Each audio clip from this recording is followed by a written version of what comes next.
आज सुनेंगे सावन मास की कहानी। सावन का महीना था।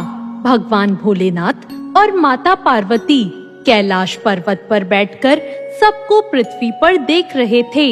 कोई शिवलिंग पर जल चढ़ा रहा था, कोई दूध चढ़ा रहा था और कोई बहुत दूर से गंगा जल लाकर चढ़ा रहा था।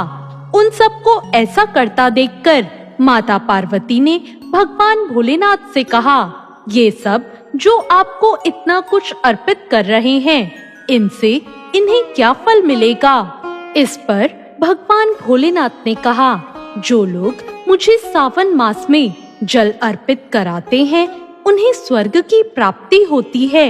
इस पर माता पार्वती ने हैरानी से कहा, क्या भगवान ऐसा होता है?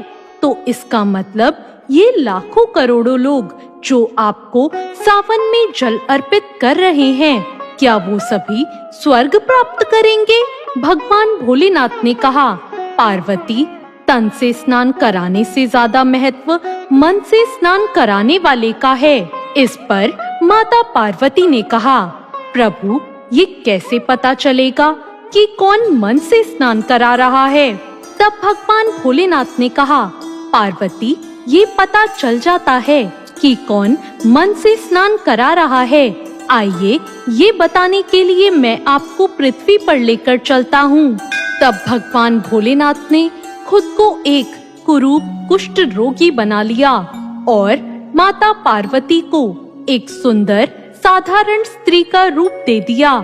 वो दोनों एक शिव मंदिर के बाहर बैठ गए और वहाँ से हर गुजरने वाले को माता पार्वती कहती कि मेरे पति एक कुष्ठ रोगी हैं, मैं इन्हें पीठ पर उठाकर यहाँ पर लाई हूँ। सुना है इस शिव मंदिर की बहुत मान्यता है। मेरे पति कोढ़ी हैं, अगर इनके द्वारा मैं एक लोटा गंगा जल इस मंदिर के शिवलिंग पर चढ़ा दूं, तो ये ठीक हो जाएंगे। हमारी मदद करो। हमने 2 दिनों से कुछ नहीं खाया है। मैं बहुत थक गई हूँ। जो भी कोढ़ी को देखता उससे घिन करता और वहाँ से चला जाता, या फिर सुंदर स्त्री को देखकर कहता, तुम इतनी सुंदर हो, इस कोढ़ी के साथ क्यों रहती हो? चलो हमारे साथ चलो।